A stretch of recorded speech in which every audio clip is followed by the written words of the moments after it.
추석이 다가오면 저는 항상 복잡해집니다. 다른 사람들이 명절을 기다릴 때 저만 혼자 두려워하는 것 같아요. 왜냐고요? 매년 똑같은 일이 반복되거든요. 시댁에서는 어머니가 기대에 부풀어 계시고 집에서는 아내가 한숨을 늘어놓죠. 그리고 저는 그 사이에서 누구 편도 들지 못한 채 전전긍긍합니다. 올해는 좀 다를까? 매번 이런 생각을 해보지만 결과는 뻔하죠. 명절 당일이 되면 어김없이 똑같은 상황이 펼쳐져요. 저는 김도훈 42세 회사원입니다. 겉으로는 평범한 가장이지만 명절만 되면 가족들 사이에서 줄타기를 해야 하는 남자예요. 이번 추석도 예외는 아닐 것 같습니다. 벌써부터 집안 분위기가 심상치 않거든요. 과연 우리 가족에게는 어떤 일이 벌어질까요? 아마 여러분도 비슷한 경험이 있으실 거예요. 명절 정말 모두에게 행복한 날일까요? 저는 김도훈입니다. 올해 42이고 대기업에서 과장으로 일하고 있죠. 결혼한 지 7년째 아내 지혜와 초등학교 2학년인 딸과 함께 살고 있습니다. 추석이 다가오고 있었어요. 매년 이맘때면 어김없이 찾아오는 그 무거운 공기감이 집안을 감돌기 시작했죠. 아내는 며칠 전부터 한숨이 늘어났습니다. 또 시댁에 가야 하네. 이런 말을 중얼거리면서 말이에요. 저도 모르게 어깨가 움츠러들었습니다. 아내의 마음을 모르는 건 아니거든요. 명절 때마다 시댁에서 하루 종일 일만 하다 오는 지혜를 보면서 미안한 마음이 컸어요. 하지만 어머니도 1년에 몇 번 안 되는 명절에 아들 가족이 오길 그렇게 기다리시는데 어떻게 안 갈 수가 있겠습니까? 여보, 올해는 좀 달라질 거야. 제가 지혜에게 말했습니다. 하지만 속으로는 확신이 서지 않았어요. 매년 똑같은 일이 반복되는데 올해만 다를 리가 있을까 싶었거든요. 지혜는 씁쓸하게 웃었습니다. 당신이 그렇게 말해봤자 어머니 성격 몰라? 결국 제가 다 해야 해요. 그 말에 저는 아무 대답도 할 수 없었어요. 사실이니까요. 어머니는 이미 몇 번이나 전화를 하셨어요.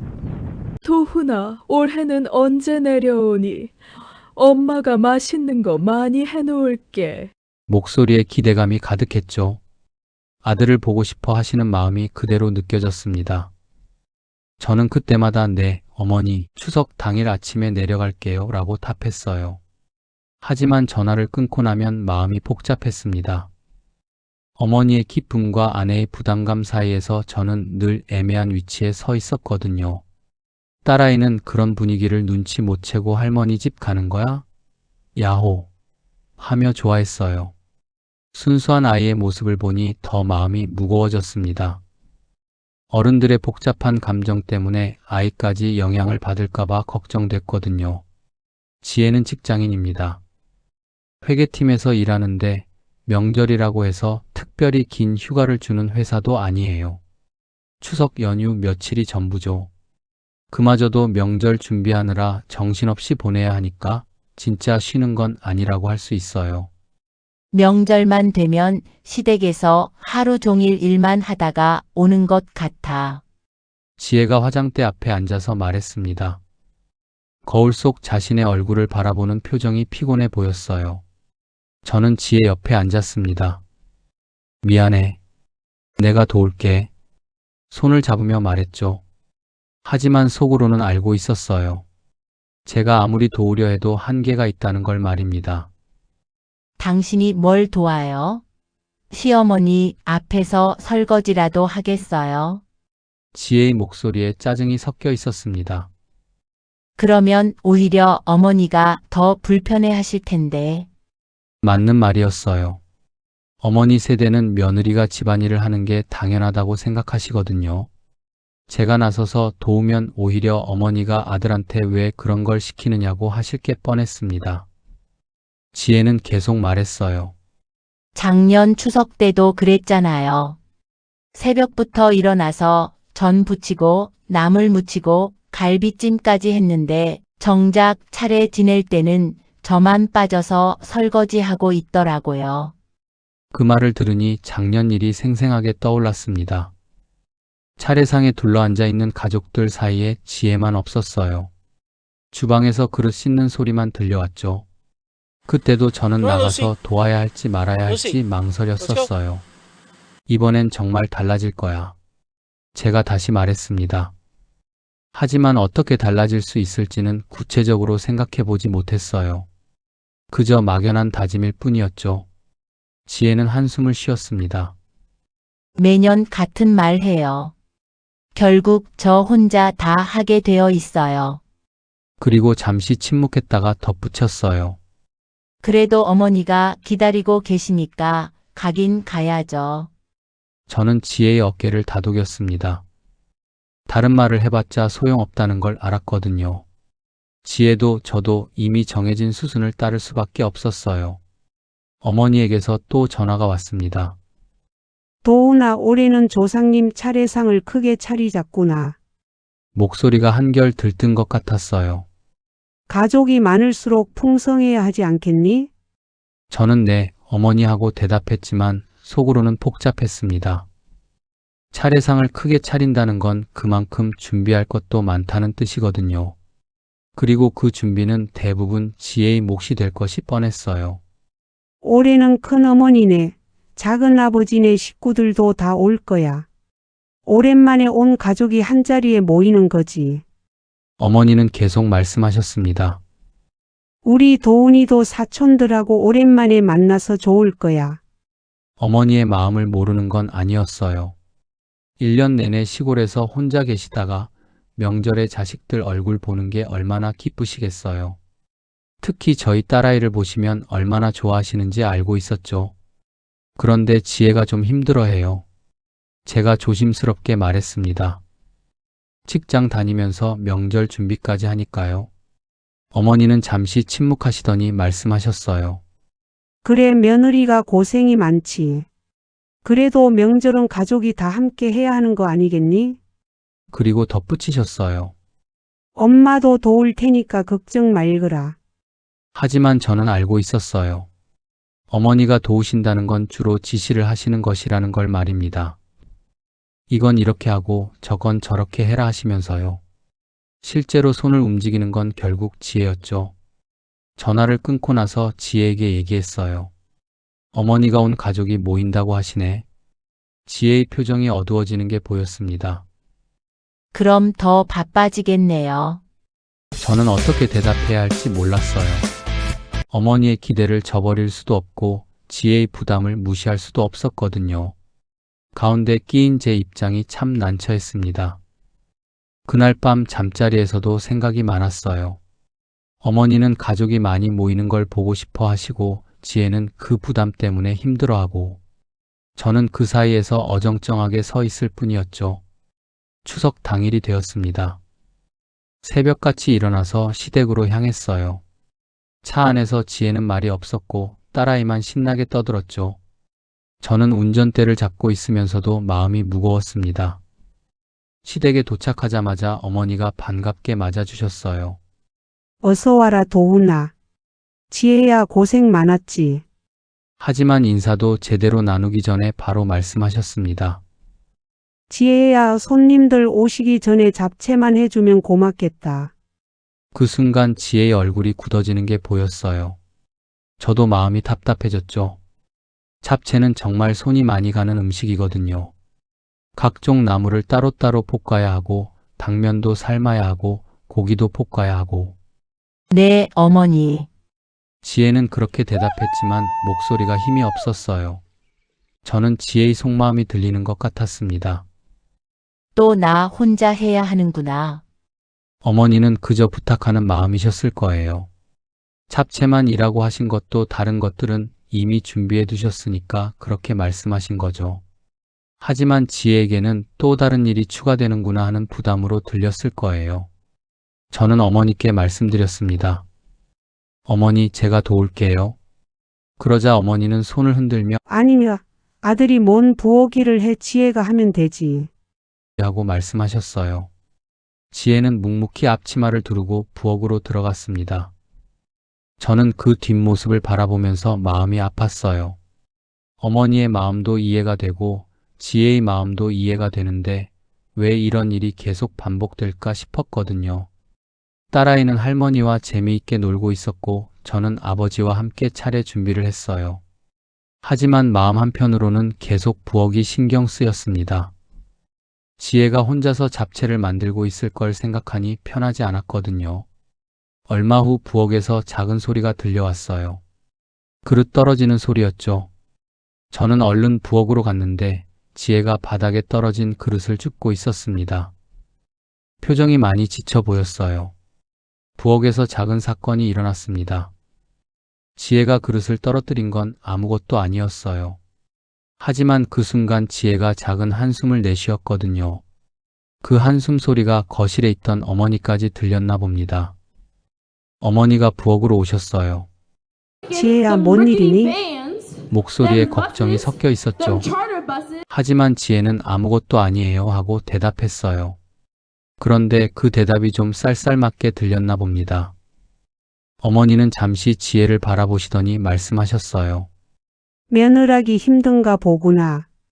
그 말에 지혜가 고개를 들었어요. 두 사람의 시선이 마주쳤죠. 네, 솔직히 힘들어요. 지혜가 드디어 속마음을 털어놓았습니다. 매번 제가 다 해야 하는 것 같아요. 목소리가 떨리고 있었어요. 그 순간 공기가 싸해졌습니다. 어머니의 표정도 어두워지셨고 지혜도 말을 한 후에 후회하는 듯 보였어요. 저는 두 사람 사이에 서서 어떻게 해야 할지 몰랐습니다. 어머니가 말씀하셨어요. 그럼 나보고 어쩌라는 거니? 손님들 오시는데 준비는 해야 하지 않겠니? 목소리에 서운함이 가득했죠. 내가 늙어서 힘이 없어서 며느리한테 부탁하는 건데. 지혜도 목소리를 높였어요. 저도 직장 다니면서 힘들어요. 명절 때마다 이렇게 하면 언제까지 버틸 수 있을지 모르겠어요. 말을 하면서 눈물이 글썽거렸죠. 저는 급하게 중재에 나섰습니다. 어머니, 지혜도 많이 고생하고 있어요. 그리고 지혜야, 어머니도 우리 보고 싶어서 그러시는 거야. 하지만 이미 감정이 상한 상태였어요. 거실에서 딸아이 목소리가 들렸습니다. 아빠, 엄마 왜 안 나와? 순수한 아이의 목소리를 듣고 나니 더 마음이 무거워졌어요. 이런 모습을 아이가 보면 안 되는데 싶었거든요. 어머니는 알았다. 내가 하마하고 돌아서셨고 지혜는 그 자리에 서서 눈물을 닦았어요. 저는 정말 어디 숨어버리고 싶었습니다. 왜 이런 일이 계속 반복되는지, 왜 제가 해결하지 못하는지 답답했거든요. 저는 방으로 들어가서 혼자만의 시간을 가졌습니다. 문을 닫고 침대에 앉아서 생각에 잠겼어요. 머리가 복잡했습니다. 엄마 마음도 아내 마음도 다 이해가 되는데 왜 내가 둘 사이에서 죄인 같지? 혼잣말이 나왔어요. 정말 그랬거든요. 어머니의 마음도 충분히 이해가 됐고 지혜의 마음도 당연하다고 생각했어요. 어머니는 1년에 몇 번 안 되는 명절에 가족들이 모여서 따뜻한 시간을 보내고 싶으셨을 거예요. 아들이 결혼해서 멀리 살고 있으니까 이런 때라도 같이 있고 싶으셨겠죠. 손자까지 보면서 할머니로서의 기쁨도 누리고 싶으셨을 거고요. 지혜의 마음도 너무 당연했어요. 평일에는 직장에서 일하고 주말에는 집안일 하느라 바쁜데 명절마다 시댁에서 하루 종일 부엌 일만 하다 오니까 얼마나 힘들겠어요. 게다가 친정은 멀어서 자주 못 가니까 더 그럴 거예요. 하지만 저는 누구도 미워할 수 없었어요. 어머니도 나쁜 마음이 아니시고 지혜도 당연한 얘기를 하는 건데 왜 이렇게 될까 싶었거든요. 점점 숨이 막혔습니다. 창 밖을 바라보니 다른 집에서도 비슷한 일들이 벌어지고 있을 것 같았어요. 며느리는 부엌에서 바쁘게 일하고 시어머니는 이것저것 챙기고 남편은 그 사이에서 어정쩡하게 서 있고 뻔한 명절 풍경이죠. 제가 더 적극적으로 나서야 하는 건 아닐까 생각해 봤어요. 하지만 어떻게 해야 할지 막막했습니다. 어머니 앞에서 지혜 편만 들면 어머니가 서운해하시고 그렇다고 지혜를 더 힘들게 할 수는 없었어요. 문 밖에서 소리가 들려왔습니다. 어머니와 지혜가 다시 부엌에서 일하고 있는 것 같았어요. 목소리는 들리지 않았지만 뭔가 어색한 분위기인 걸 느낄 수 있었죠. 저는 나가야 할지 말아야 할지 고민했습니다. 결국 저는 방에서 나가기로 했어요. 이럴 때일수록 가족이 함께 있어야 한다고 생각했거든요. 비록 완벽한 해결책은 없더라도 말이에요. 그날 저녁이 되었습니다. 차례도 지내고 친척들도 다 만나고 이제 하루가 거의 끝나가고 있었어요. 다행히 큰 사건 없이 명절은 지나가고 있었지만 마음 한편에는 여전히 무거움이 남아 있었습니다. 아버지가 조용히 말씀하셨어요. 얘들아, 명절은 원래 다들 고생하는 법이다. 갑작스러운 말씀에 모두가 아버지를 바라봤죠. 평소에 말씀이 많지 않으신 분인데 이런 얘기를 하시니까 더 집중하게 됐어요. 하지만 우리 도훈이만 고생시키지 말자. 아버지의 목소리는 잔잔했지만 힘이 있었어요. 엄마도 며느리도 서로 조금씩 양보해라. 그리고 저를 바라보시며 덧붙이셨어요. 아들도 좀 더 적극적으로 나서고. 어머니가 먼저 고개를 끄덕이셨습니다. 그래, 내가 좀 더 생각해 볼게. 목소리가 한결 부드러워져 있었어요. 지혜도 죄송해요. 어머니, 제가 너무 예민했나 봐요. 하고 말했습니다. 저는 두 분께 말씀드렸어요. 다음부터는 제가 미리미리 더 많이 도울게요. 명절 준비도 같이 하고 당일에도 더 적극적으로 나서겠습니다. 마음에서 우러나온 말이었어요. 모두 고개를 끄덕였지만 저는 알고 있었어요. 완전히 해결된 건 아니라는 걸 말입니다. 아마 다음 명절에도 비슷한 일이 생길 수 있어요. 하지만 적어도 서로의 마음을 조금이나마 이해하게 된 것 같았습니다. 딸아이가 할머니 무릎에서 잠이 들었어요. 평화로운 모습이었죠. 아이에게는 그저 할머니 집에서 재미있게 논 하루였을 거예요. 어른들의 복잡한 감정 따위는 모른 채 말이에요. 집으로 돌아가는 차 안에서 지혜가 말했습니다.